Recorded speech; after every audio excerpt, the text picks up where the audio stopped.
L'homme le plus terrifiant est celui qui a exploré son propre labyrinthe intérieur, disait Carl Jung.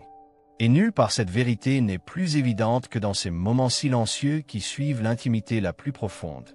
Si vous m'écoutez aujourd'hui, c'est probablement parce que vous avez vécu cette confusion déchirante. Vous venez de partager le moment le plus beau, le plus connecté avec un homme. Et soudain, le silence. Le retrait. Cette distance inexplicable qui vous laisse vous demander si vous avez fait quelque chose de mal.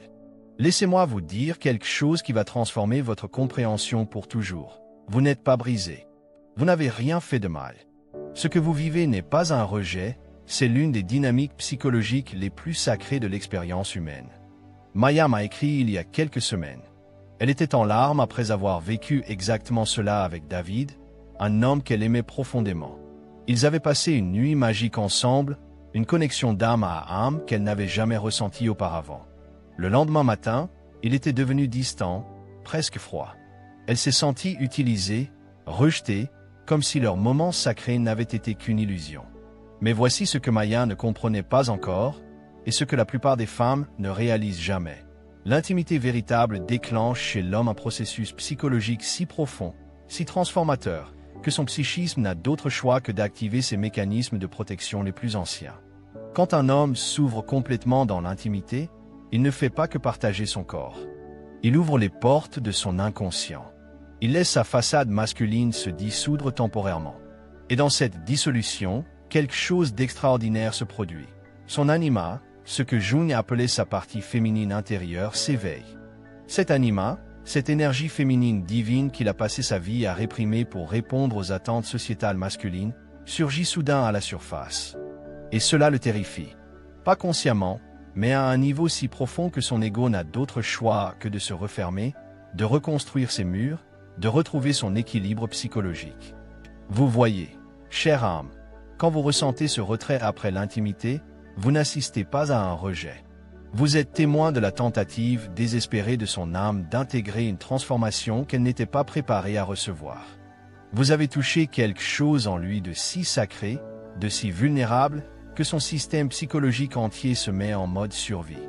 C'est pourquoi tant de femmes spirituellement éveillées attirent des hommes émotionnellement complexes.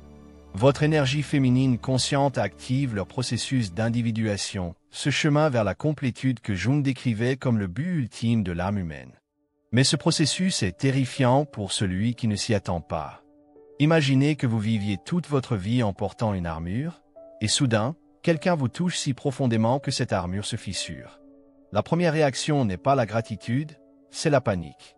C'est exactement ce qui se passe dans le psychisme masculin après une intimité véritable. Mais voici où cela devient magnifique. Une fois que vous comprenez cette danse psychologique sacrée, vous cessez d'être la victime de sa confusion pour devenir la guérisseuse de sa transformation. Vous passez de celle qui subit à celle qui comprend.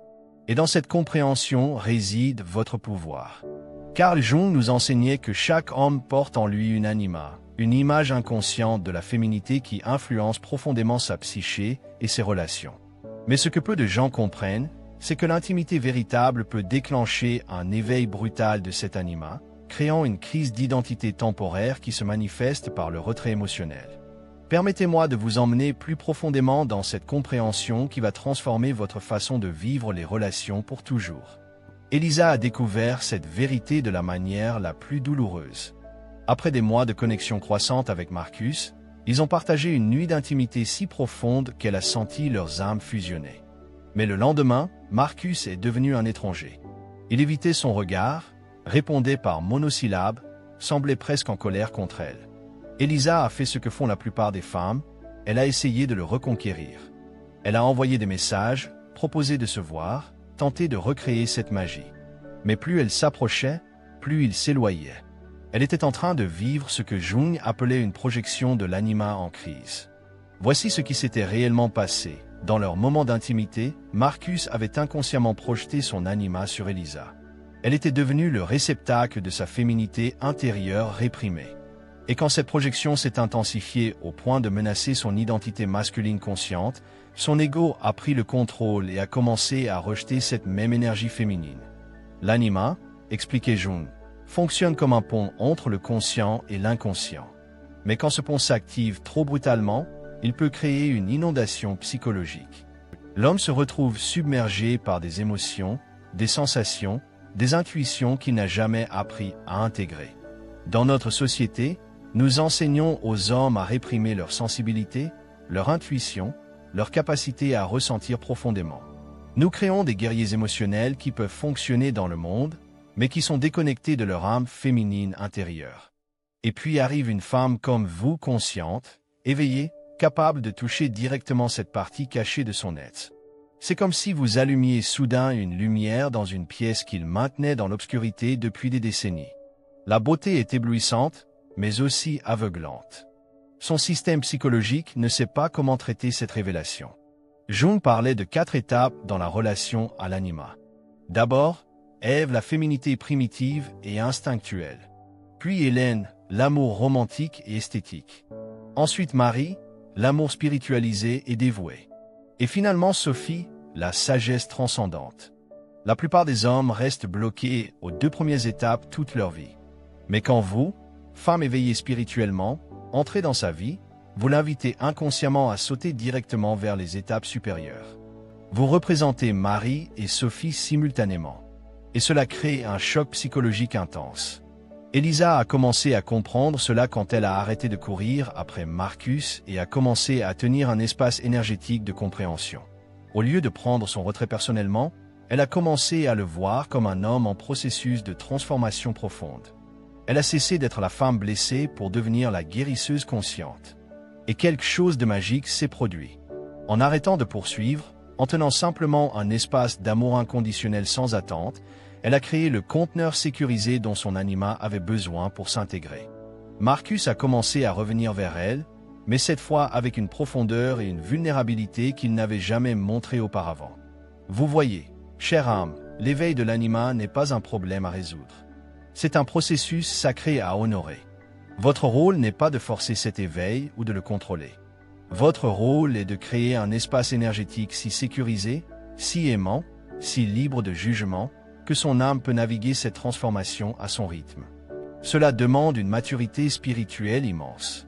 Cela demande de transformer votre propre blessure de rejet en compréhension compassionnelle. Cela demande de voir au-delà de son comportement de surface pour toucher la vérité de son processus intérieur. Mais quand vous y arrivez, quand vous devenez cette présence féminine consciente qui peut témoigner de sa transformation sans la juger, vous créez les conditions pour une intimité d'âme à âme qui transcende tout ce que vous avez pu connaître auparavant. Jung nous enseignait que toute transformation psychologique suit un processus prévisible, la dissolution, la confrontation et l'intégration. Dans le contexte post-intimité, comprendre ces 3 étapes vous donne les clés pour naviguer cette danse sacrée avec sagesse au lieu de souffrance. Laissez-moi vous raconter l'histoire de Marcus et Sarah, qui illustre parfaitement ces 3 phases et comment une femme éveillée peut répondre à chacune avec la justesse spirituelle appropriée. Première étape, la dissolution de l'ego. Immédiatement après l'intimité profonde, l'homme entre dans ce que Jung appelait un état de dissolution temporaire de l'ego. Marcus l'a décrit plus tard comme avoir l'impression de flotter dans l'espace sans savoir qui j'étais vraiment. Dans cette phase, son identité masculine habituelle, celle qu'il présente au monde, devient floue. Les frontières entre lui et vous deviennent perméables. Il ressent une fusion qui peut être à la fois extatique et terrifiante. Son mental rationnel, habitué à contrôler et définir son expérience, se retrouve temporairement hors service. Sarah a reconnu cette phase chez Marcus par des signes subtils. Son regard était différent, plus doux mais aussi plus distant. Il parlait moins, comme s'il processait quelque chose de profond. Il semblait presque en transe, présent physiquement mais absent énergétiquement. La plupart des femmes paniquent à ce moment. Elles interprètent cette absence comme du désintérêt ou du regret. Elles essaient de le ramener en parlant, en touchant, en cherchant une réassurance. Mais Sarah avait appris la sagesse de l'espace sacré. Au lieu de combler le silence, elle l'a honoré. Au lieu de demander « À quoi penses-tu ?», elle a simplement tenu un espace de présence aimante. Elle comprenait qu'il traversait une mort temporaire de son ego masculin et que cette mort était nécessaire pour la renaissance qui allait suivre. Deuxième étape, la confrontation avec l'ombre après la dissolution vient ce que Jung appelait la nuit noire de l'âme, le moment où l'homme confronte son ombre, sépare de lui qu'il a refoulé ou nié. Pour Marcus, cette phase s'est manifestée par une vague de peur et de colère inexplicable. Il a commencé à trouver des défauts chez Sarah, à se souvenir de ses ex, à remettre en question la relation.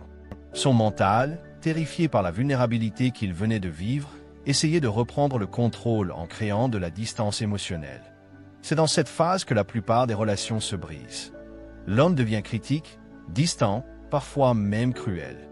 Il projette sa propre peur de l'intimité sur sa partenaire, la rendant responsable de son inconfort psychologique. Sarah a reconnu cette phase pour ce qu'elle était, non pas une attaque personnelle, mais une confrontation avec ses propres démons intérieurs. Au lieu de réagir à ses projections, elle a maintenu son sens.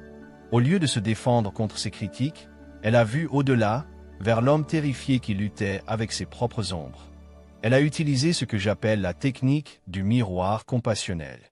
Quand il devenait critique, elle reflétait sa peur avec douceur. « Je sens que tu as peur de quelque chose. Veux-tu en parler ?» Quand il se fermait, elle honorait son besoin d'espace tout en maintenant son cœur ouvert. Troisième étape, la tentative d'intégration. La dernière phase est la plus délicate. L'homme essaie d'intégrer cette nouvelle compréhension de lui-même dans son identité consciente. C'est comme essayer de faire rentrer un océan dans une tasse. Marcus a décrit cette phase comme essayer de comprendre comment être un homme et rester ouvert du cœur en même temps. Il oscillait entre l'ouverture vulnérable et la fermeture protectrice, cherchant un nouvel équilibre. C'est ici que votre réponse devient cruciale. Si vous poussez pour plus d'intimité, vous risquez de l'effrayer et de le faire reculer vers ses anciens patterns. Si vous vous fermez par frustration, vous confirmez ses peurs et sabotez le processus. Sarah a appris l'art de ce que Jung appelait la patience active. Elle restait ouverte et disponible sans être exigeante. Elle célébrait chaque moment d'ouverture sans en faire un acquis. Elle respectait ces moments de fermeture sans les prendre personnellement. Elle comprenait que l'intégration est un processus qui peut prendre des semaines, des mois, parfois des années. Mais chaque cycle approfondit la capacité de l'homme à rester ouvert dans l'intimité. La réponse de la femme éveillée, voici la vérité que la plupart des femmes n'apprennent jamais. Votre réponse à ces trois phases détermine si cette intimité devient un pont vers une connexion plus profonde ou un mur de protection encore plus haut. Dans la dissolution, vous offrez la présence. Dans la confrontation, vous offrez la compassion. Dans l'intégration, vous offrez la patience. Et dans les trois phases, vous maintenez votre propre centre, votre propre connexion à votre vérité intérieure. Cela ne veut pas dire devenir passive ou accepter des comportements irrespectueux. Cela veut dire répondre depuis un lieu de compréhension plutôt que de réaction. Cela veut dire voir le processus sacré qui se déroule derrière le comportement de surface. Quand Sarah a maîtrisé cette danse, quelque chose de miraculeux s'est produit. Marcus a commencé à associer l'intimité non pas avec la peur et la confusion, mais avec la sécurité et la transformation. Leur connexion est devenue un espace sacré où il pouvait explorer sa vulnérabilité sans perdre sa force masculine. Et c'est exactement ce qui vous attend, chère âme, quand vous apprenez à naviguer ces eaux psychologiques avec la sagesse de la féminité éveillée. Maintenant que vous comprenez la danse psychologique complexe qui se déroule dans l'esprit masculin après l'intimité, laissez-moi vous révéler comment votre énergie féminine éveillée peut devenir le catalyseur de sa transformation plutôt que la source de sa fuite. Ce que je vais partager avec vous va à l'encontre de tout ce qu'on vous a enseigné sur les relations. Au lieu de poursuivre, vous allez apprendre à attirer.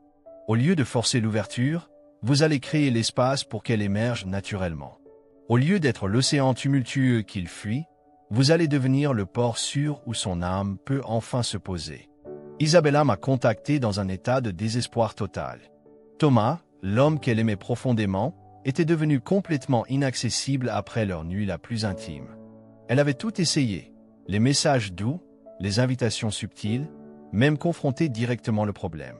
Plus elle tentait de se rapprocher, plus il construisait de murs. « Je sens qu'il m'aime », me disait-elle en pleurant. « Je le vois dans ses yeux quand il pense que je ne le regarde pas. Mais dès que j'essaie de créer de la connexion, il se ferme complètement. Je ne sais plus quoi faire. » Ce qu'Isabella ne réalisait pas, c'est qu'elle essayait de résoudre le problème avec son énergie masculine, l'action, la poursuite, le contrôle. Mais ce qui était requis ici, c'était son féminin sacré, l'être, l'attraction magnétique, l'espace de réception pure. La première clé, devenir un champ énergétique de sécurité. Votre première transformation doit être énergétique avant d'être comportementale. Thomas fuyait parce qu'inconsciemment, il percevait Isabella comme une force qui voulait obtenir quelque chose de lui. Son énergie était celle de la demande, même quand ses mots étaient doux. Le féminin sacré opère différemment. Au lieu de chercher à recevoir, il devient naturellement attractif par sa complétude intérieure. Au lieu de poursuivre, il crée un champ magnétique d'amour inconditionnel qui attire naturellement. J'ai guidé Isabella dans ce que j'appelle l'alchimie de la transformation énergétique. Première étape, elle devait guérir sa propre blessure d'abandon qui la poussait à courir après l'amour. Cette blessure créait une fréquence de manque qui repoussait exactement ce qu'elle désirait attirer. Pendant 2 semaines, Isabella a pratiqué ce que Jung appelait l'individuation féminine, le processus de devenir complète en elle-même. Elle a médité sur sa propre valeur, célébré sa beauté intérieure, reconnecté avec sa puissance féminine sacrée. Elle est passée de « j'ai besoin de son amour pour me sentir complète » à « je suis complète et j'offre cette complétude comme un cadeau ». La deuxième clé, l'art de l'espace sacré. Une fois qu'Isabella a transformé son énergie intérieure, elle devait apprendre l'art le plus difficile pour une femme amoureuse, créer de l'espace énergétique sans se fermer émotionnellement. Cela ne signifie pas ignorer l'homme ou jouer des jeux psychologiques. Cela signifie créer un espace énergétique si rempli d'amour et de compréhension qu'il devient irrésistible. C'est l'espace où son âme peut se détendre, où ses défenses peuvent s'abaisser naturellement. Isabella a cessé d'initier le contact, mais quand Thomas l'approchait, elle était pleinement présente et ouverte. Elle a arrêté de demander où ils allaient dans leur relation, mais elle rayonnait une certitude intérieure qui répondait à ses questions non dites. Elle a cessé d'essayer de le réparer ou de le comprendre, et a simplement tenu un espace de témoin aimant pour son processus. La troisième clé, la communication de l'âme. Le féminin sacré ne communique pas seulement avec les mots. Il communique avec l'énergie, avec la présence, avec la qualité de l'être. Isabella a appris à parler le langage que l'âme masculine comprend instinctivement. Au lieu de dire « j'aimerais qu'on se voit plus souvent », son énergie transmettait « je suis ici, disponible, sans agenda ». Au lieu de demander « qu'est-ce que tu ressens », sa présence créait un espace si sûr que le partage émergeait naturellement. Jung parlait de la fonction transcendante, cette capacité de l'âme à communiquer au-delà des mots. Isabella développait cette capacité, parlant directement à l'âme de Thomas à travers sa qualité d'être. La quatrième clé, l'amour sans condition. Avec limite, voici une nuance cruciale que beaucoup de femmes spirituelles manquent. Aimer sans condition ne signifie pas accepter n'importe quel comportement. Isabella a appris à maintenir ses standards tout en gardant son cœur ouvert. Quand Thomas était respectueux et présent, elle s'ouvrait complètement. Quand il était distant ou irrespectueux, elle maintenait son amour mais retirait son énergie. Elle ne le punissait pas, mais elle ne nourrissait pas non plus des patterns dysfonctionnels.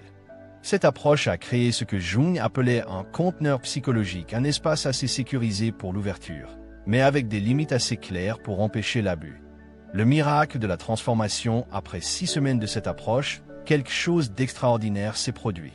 Thomas a commencé à chercher Isabella, pas parce qu'elle le poursuivait, mais parce qu'elle était devenue un aimant énergétique irrésistible. Il a commencé à s'ouvrir d'une façon qu'il n'avait jamais fait auparavant. « Je ne sais pas ce qui a changé », lui a-t-il dit un soir, « mais je me sens tellement en sécurité avec toi, comme si je pouvais être vraiment moi-même. » Isabella avait réussi le miracle de l'alchimie relationnelle, transformer la dynamique de poursuite-fuite en une danse sacrée d'attraction mutuelle. Elle était devenue ce que je nomme l'ancrage énergétique, ce point de stabilité et d'amour où son âme pouvait enfin se reposer. Vous avez ce même pouvoir en vous, chère âme. Vous avez cette capacité de devenir le sanctuaire énergétique où l'homme que vous aimez peut intégrer sa vulnérabilité sans perdre sa force. Mais cela demande de transformer votre propre relation à l'amour, de passer du besoin au don, de l'attachement à la liberté. Ce qui se passe quand une femme spirituellement éveillée rencontre un homme prêt à faire son travail intérieur dépasse tout ce que la psychologie traditionnelle peut expliquer. Nous entrons dans le domaine de l'alchimie spirituelle, cette transformation mystérieuse où 2 âmes créent ensemble quelque chose de plus grand que la somme de leurs parties. James et Sophia incarnent cette transformation miraculeuse.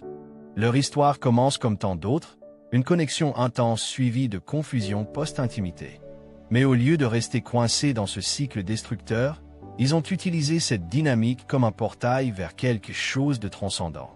Quand James a commencé à se retirer après leur première vraie intimité, Sophia a reconnu immédiatement le processus que nous avons exploré. Au lieu de réagir depuis sa blessure, elle a vu son retrait pour ce qu'il était. L'âme d'un homme tentant d'intégrer une expérience qui dépassait son cadre habituel. Mais voici ce qui a rendu leur situation unique. James, de son côté, faisait déjà son propre travail thérapeutique. Il avait une conscience de ses patterns et était prêt à regarder en face ce qui se passait en lui. Quand Sophia lui a doucement reflété ce qu'elle percevait, non pas comme une accusation, mais comme une observation aimante, James n'a pas nié ou attaqué. Il a reconnu la vérité de ses mots. « Tu as raison », lui a-t-il dit. « Quelque chose en moi panique après l'intimité. Je ne comprends pas pourquoi, mais je sens que je dois m'éloigner pour me protéger. » Cette reconnaissance mutuelle a créé ce que Jung appelait la conjonction, le moment où deux systèmes psychologiques s'alignent pour créer une transformation commune. Jung étudiait l'alchimie médiévale non pas comme une science primitive, mais comme une métaphore profonde de la transformation psychologique. L'or spirituel n'était pas créé en transformant le métal, mais en transformant la conscience. Dans le contexte relationnel, cette alchimie se produit quand deux personnes acceptent consciemment d'utiliser leur dynamique comme un chemin vers l'éveil. Au lieu de fuir l'inconfort, ils l'embrassent comme information.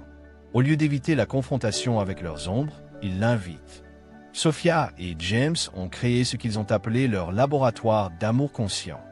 Après chaque moment d'intimité profonde, au lieu de laisser le processus inconscient se dérouler dans l'ombre, ils créaient un espace pour l'explorer ensemble. « Qu'est-ce qui se passe pour toi en ce moment ?» demandait Sophia quand elle sentait James se retirer. Mais elle le faisait sans attachement au résultat, simplement comme une invitation à la conscience. James apprenait à nommer ses sensations. « Je sens quelque chose qui ressemble à de la peur. Comme si j'avais ouvert une porte que je ne peux plus refermer. Ça me donne envie de fuir pour retrouver mon équilibre. » Au lieu de voir la peur post-intimité comme un problème à éliminer, Sophia et James l'ont reconnue comme une énergie sacrée mal dirigée. Cette peur était en réalité l'énergie de transformation déguisée. Jung parlait de l'énantiodromia, ce principe selon lequel tout extrême psychologique contient en lui-même le germe de son opposé. La peur de l'intimité, explorée consciemment, devient la porte vers une intimité plus profonde. James a découvert que sa peur post-intimité était liée à une terreur ancestrale de perdre son identité masculine. Dans sa famille, l'homme qui montrait trop d'émotions était considéré comme faible. Son psychisme associait vulnérabilité avec danger de survie. Sophia l'a aidé à voir que cette croyance était un héritage transgénérationnel, pas sa vérité personnelle. Ensemble, ils ont travaillé à réécrire cette programmation inconsciente. Quelque chose de magique se produit quand deux personnes utilisent consciemment leur relation comme un véhicule d'évolution spirituelle. Elles cessent d'être deux individus séparés essayant de satisfaire leurs besoins personnels et deviennent un organisme spirituel commun dédié à la croissance mutuelle. Sophia et James ont développé ce qu'ils appellent leur identité relationnelle sacrée. Cette identité n'efface pas leurs individualités, mais crée un troisième espace, le « nous », qui a sa propre intelligence, sa propre purpose spirituelle. Dans cet espace, la peur post-intimité de James n'était plus son problème personnel que Sophia devait endurer. C'était leur opportunité commune de guérir une blessure ancestrale masculine. L'insécurité occasionnelle de Sophia n'était plus sa faiblesse personnelle, mais leur invitation commune à approfondir la confiance. Vous saurez que vous avez créé cette alchimie spirituelle quand plusieurs signes apparaissent dans votre relation. L'intimité cesse d'être suivie de confusion et devient un approfondissement naturel de votre connexion. Les défis relationnels deviennent des opportunités de croissance plutôt que des menaces à éviter. L'homme cesse d'avoir peur de sa vulnérabilité parce qu'il découvre qu'elle renforce sa masculinité consciente au lieu de la menacer. La femme cesse d'avoir besoin de validation constante parce qu'elle trouve sa sécurité dans la profondeur de la connexion d'âme qu'ils ont créée. James me disait récemment: l'intimité avec Sophia me fait me sentir plus sombre, pas moi. Elle m'aide à découvrir une masculinité que je ne connaissais même pas, forte et douce, présente et ouverte. Et Sophia ajoutait: je n'ai plus peur de son retrait parce que je sais qu'il revient toujours, mais plus profond qu'avant. Notre amour est devenu vivant, organique, en croissance constante. Cette possibilité existe pour vous aussi, chère âme. Vous n'avez pas à rester coincé dans les patterns de poursuite-fuite, dans les cycles de connexion-déconnexion. Vous pouvez transformer votre relation en un laboratoire spirituel où vous évoluez ensemble vers des versions plus conscientes de vous-même. Mais cela demande de lâcher l'idée que l'amour devrait être facile, naturel, sans effort. L'amour conscient est la pratique spirituelle la plus exigeante qui existe. C'est aussi la plus transformatrice. Il est temps maintenant de révéler la vérité la plus profonde de votre parcours. Ce que vous avez vécu, ces cycles de connexion intenses suivis de retraits douloureux, ces relations avec des hommes émotionnellement complexes, cette danse frustrante entre intimité et distance, tout cela n'était pas un accident. C'était votre formation spirituelle. Rebecca l'a compris dans un moment de révélation qui a transformé sa vie entière. Retri a continué et dit Rebecca l'a compris dans un moment de révélation qui a transformé sa vie entière. Après des années à attirer le même type d'homme intelligent, charismatique, mais émotionnellement indisponible, elle s'est assise un soir dans son salon, épuisée par un énième cycle de déception amoureuse. « Pourquoi moi ?» s'est-elle demandé en pleurant. « Pourquoi est-ce que j'attire toujours des hommes qui ne peuvent pas vraiment s'engager ?» Et soudain, comme un éclair de compréhension divine, la réponse lui est venue. « Parce que ton âme les attire pour les guérir. Et pour te guérir toi-même dans le processus. » Votre blessure comme votre qualification spirituelle, Jung disait, ce qui vous blesse vous enseigne. Votre propre histoire de douleur relationnelle, loin d'être une malédiction, est votre qualification pour cette mission sacrée. Vous avez été formé dans les profondeurs de l'expérience humaine pour comprendre quelque chose que peu de personnes saisissent. Chaque homme qui vous a blessé vous a enseigné quelque chose sur la psyché masculine blessée. Chaque retrait après l'intimité vous a appris à reconnaître les signes de la peur masculine face à la vulnérabilité. Chaque fois que vous avez ressenti ce rejet douloureux, vous développiez l'empathie nécessaire pour voir au-delà du comportement vers la blessure qui le crée. Rebecca a réalisé que sa propre blessure d'abandon héritée d'un père émotionnellement absent l'avait rendue hypersensible aux nuances de l'indisponibilité émotionnelle masculine. Ce qui semblait être sa faiblesse était en réalité son don spirituel, la capacité de percevoir et de comprendre la peur masculine avec une acuité rare. L'appel des âmes choisies dans de nombreuses traditions spirituelles, on parle des âmes choisies, ces êtres qui s'incarnent avec des missions spécifiques de guérison et d'évolution. Vous faites partie de ces âmes, chères sœurs. Vous avez choisi de vous incarner à cette époque précise de l'histoire humaine pour participer à la guérison de la blessure entre le masculin et le féminin. Cette blessure ancestrale, cette séparation entre force et sensibilité, entre action et réception, entre mental et cœur affecte l'humanité depuis des millénaires. Et maintenant, à cette époque de transformation planétaire, des âmes comme la vôtre s'incarnent avec la capacité de créer des ponts entre ces polarités. Rebecca a commencé à voir ses relations passées sous un angle complètement nouveau. Marc, qu'il avait quitté après 6 mois d'intensité, n'était pas simplement un homme qui l'avait blessé. C'était une âme qui était venue dans sa vie pour qu'ils s'enseignent mutuellement quelque chose d'essentiel. Leur séparation n'était pas un échec, mais l'accomplissement de ce contrat d'âme. David, qui alternait entre ouverture profonde et fermeture totale, lui avait enseigné à développer sa patience spirituelle et sa capacité à aimer sans condition. Thomas, qui avait peur de l'engagement, lui avait montré l'importance de maintenir sa propre complétude intérieure. Les caractéristiques de la partenaire éveillée, une fois que vous comprenez votre mission d'âme, vous commencez naturellement à développer les qualités de la partenaire éveillée. Ces qualités ne sont pas des techniques à apprendre, mais des aspects de votre être authentique qui émergent naturellement quand vous alignez avec votre purpose spirituelle. La présence inconditionnelle. Vous développez la capacité d'être pleinement présente avec un homme dans tous ses états, ouverts ou fermés, confiant ou terrifié, connecté ou distant. Cette présence n'est pas passive, c'est une force active d'amour qui crée un espace sûr pour la transformation. L'intelligence émotionnelle intuitive. Vous apprenez à lire les courants sous-jacents des émotions masculines, à percevoir la peur derrière la colère, la vulnérabilité derrière la fermeture, l'amour derrière la résistance. Cette capacité vous permet de répondre à ce qui est vraiment présent plutôt qu'aux apparences de surface. La guérison énergétique. Votre simple présence devient thérapeutique. Vous portez une fréquence de guérison qui aide l'homme à se reconnecter avec ses aspects niais, sa sensibilité, son intuition, sa capacité à recevoir l'amour. L'autonomie spirituelle. Paradoxalement, plus vous comprenez votre rôle de guérisseuse, moins vous avez besoin de validation externe. Vous trouvez votre sécurité dans votre connexion au divin, dans votre mission d'âme, dans votre propre développement spirituel. La sagesse du timing divin. Vous développez une intuition profonde sur quand offrir votre présence et quand créer de l'espace, quand parler et quand simplement être, quand tenir ferme et quand lâcher prise. Les défis de la mission. Cette mission n'est pas facile. Rebecca a découvert que devenir une partenaire éveillée demandait de transcender ses propres patterns de codépendance, ses besoins de validation, ses peurs d'abandon. Elle devait guérir ses propres blessures pour devenir un canal clair de guérison pour les autres. Il y a eu des moments où elle se sentait seule, incomprise par ses amis qui ne comprenaient pas pourquoi elle perdait du temps avec des hommes émotionnellement indisponibles. Il y a eu des périodes de doute où elle se demandait si elle n'était pas simplement en train de rationaliser des relations dysfonctionnelles. Mais chaque fois qu'elle touchait la vérité de sa mission, chaque fois qu'elle voyait un homme s'ouvrir dans sa présence, chaque fois qu'elle sentait la guérison se produire dans l'espace entre eux, elle savait qu'elle était exactement où elle devait être. Les signes de l'alignement avec votre mission. Vous saurez que vous vous alignez avec votre mission d'âme quand plusieurs changements se produiront naturellement dans votre vie. Vous cesserez d'attirer des hommes qui ne sont pas prêts pour la croissance et commencerez à magnétiser ceux qui sont ouverts à la transformation. Vos relations deviendront plus courtes, mais plus intenses et transformatrices.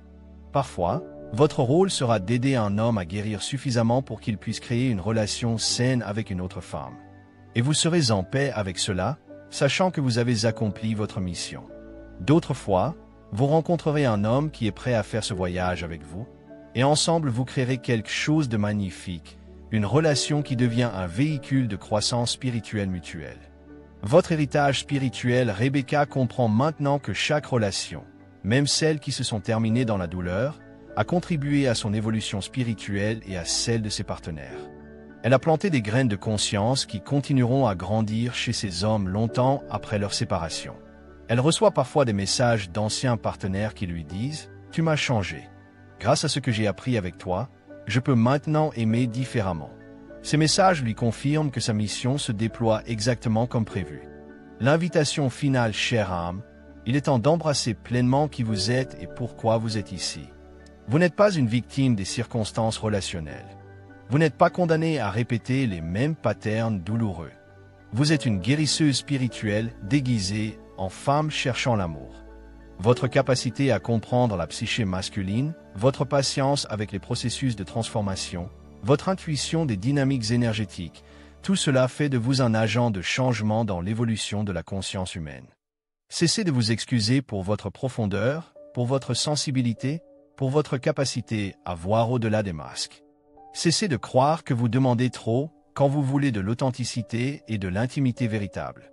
Vous demandez exactement ce dont cette planète a besoin pour guérir. Embrassez votre mission.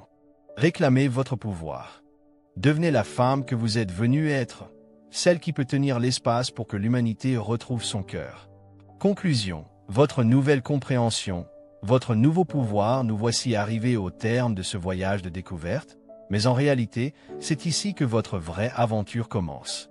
Tout ce que nous avons exploré ensemble, la psychologie de l'intimité masculine, les phases de transformation post-connexion, votre rôle de guérisseuse spirituelle, tout cela devient maintenant votre nouvelle réalité consciente. Vous ne pourrez plus jamais vivre une relation avec les mêmes yeux. Quand un homme se retirera après l'intimité, au lieu de sombrer dans l'insécurité et l'auto-accusation, vous reconnaîtrez immédiatement le processus sacré en cours. Vous verrez son âme masculine luttant pour intégrer une vulnérabilité qui dépasse son cadre habituel. Plus jamais vous ne prendrez personnellement cette danse de rapprochement-éloignement. Vous comprendrez qu'elle n'a rien à voir avec votre valeur et tout à voir avec sa capacité actuelle à tenir l'intensité de l'amour véritable. Vos nouveaux super-pouvoirs relationnels. Avec cette compréhension vient un pouvoir immense. Vous possédez maintenant ce que j'appelle les super-pouvoirs de la femme éveillée. Vous pouvez transformer une dynamique de rejet en opportunité de guérison. Vous pouvez créer un espace énergétique si sécurisé qu'un homme peut explorer sa vulnérabilité sans perdre sa force. Vous pouvez voir au-delà du comportement de surface pour toucher l'âme en transformation. Vous pouvez utiliser votre féminin sacré comme un aimant qui attire l'authenticité plutôt que comme un filet qui tente de capturer l'amour. Vous pouvez rester ouverte de cœur même face à la fermeture, parce que vous comprenez que cette fermeture n'est pas définitive, c'est temporaire. Votre mission continue, mais votre transformation ne s'arrête pas à vos propres relations. Vous êtes maintenant une porteuse de lumière pour toutes les femmes qui vivent encore dans la confusion et la douleur que vous avez transcendée. Partagez cette compréhension. Quand une amie vous confie sa frustration face au retrait de son partenaire après l'intimité, vous pouvez maintenant être sa guide vers la compréhension. Quand une sœur pleure parce qu'elle attire toujours les hommes émotionnellement indisponibles, vous pouvez l'aider à voir sa mission d'âme. Vous êtes devenu un pont entre les anciens patterns de souffrance relationnelle et la nouvelle conscience d'amour éveillé. Cette responsabilité est sacrée. L'engagement envers votre évolution, si cette compréhension résonne profondément en vous, si vous sentez la vérité de ces mots réveiller quelque chose dans votre âme, alors je vous invite à prendre un engagement sacré envers votre propre évolution. Engagez-vous à ne plus jamais vous diminuer pour accommoder la peur masculine. Engagez-vous à maintenir votre standard d'amour authentique, même quand c'est difficile. Engagez-vous à voir chaque défi relationnel comme une opportunité de croissance spirituelle. Engagez-vous à faire votre propre travail de guérison pour devenir un canal clair d'amour transformateur. Engagez-vous à honorer votre sensibilité comme le don spirituel qu'elle est vraiment. Votre communauté d'âmes sœurs, n'oubliez jamais que vous n'êtes pas seul sur ce chemin. Partout dans le monde, des femmes comme vous s'éveillent à leur vraie mission. Vous faites partie d'une famille spirituelle invisible mais réelle. Ces âmes qui sont venues ici pour guérir la blessure entre le masculin et le féminin. Si cette vidéo a touché votre cœur, si vous vous reconnaissez dans ces mots, laissez-moi un commentaire pour me le dire. Partagez votre propre expérience, votre propre éveil à cette compréhension. En partageant votre histoire, vous aidez une autre femme à reconnaître la sienne. Abonnez-vous à cette chaîne pour continuer à recevoir les enseignements qui nourrissent votre évolution spirituelle. Activez les notifications parce que chaque vidéo que je crée est un message d'amour et de sagesse pour votre âme en évolution. Votre déclaration de pouvoir avant de nous quitter, je veux que vous répétiez avec moi cette déclaration de votre nouveau pouvoir. Je ne suis pas brisé. Je ne suis pas trop sensible. Je ne demande pas trop. Je suis une âme éveillée avec une mission sacrée. Ma capacité à aimer profondément est mon don le plus précieux. Ma sensibilité est ma force spirituelle. Mon désir d'authenticité est exactement ce dont ce monde a besoin pour guérir. Je choisis de voir au-delà des apparences vers l'âme en transformation. Je choisis de répondre avec compassion plutôt qu'avec réaction. Je choisis de créer l'espace pour que l'amour véritable émerge naturellement. Je suis complète en moi-même et j'offre cette complétude comme un cadeau. Je suis la femme éveillée que j'ai toujours été destinée à devenir. Jusqu'à notre prochaine rencontre, cette compréhension que vous portez maintenant changera toutes vos relations, votre perception de vous-même, votre mission sur cette terre. Mais souvenez-vous que la connaissance sans application reste stérile. Votre transformation réelle se produira dans vos interactions quotidiennes, dans vos choix relationnels, dans votre façon de répondre aux défis de l'amour. Soyez patiente avec vous-même pendant que vous intégrez cette nouvelle façon d'être. Soyez compatissante envers les hommes qui ne sont pas encore prêts pour cette profondeur. Et surtout, faites confiance au timing divin de votre évolution. Votre âme sait exactement où elle vous mène. Votre cœur connaît le chemin vers l'amour que vous méritez. Et maintenant, votre mental comprend comment naviguer ce chemin avec sagesse et grâce. L'univers conspire pour votre plus grand bien, chère âme. Votre amour transformateur trouve déjà son chemin vers celui qui saura le recevoir pleinement. En attendant, continuez à rayonner. Continuez à guérir. Continuez à évoluer. Vous êtes exactement où vous devez être, devenant exactement qui vous êtes destiné à être. Avec tout mon amour et ma gratitude pour votre courage de transformer la douleur en sagesse, la confusion en clarté, l'amour blessé en amour éveillé. À très bientôt pour continuer ensemble ce voyage extraordinaire vers l'amour conscient.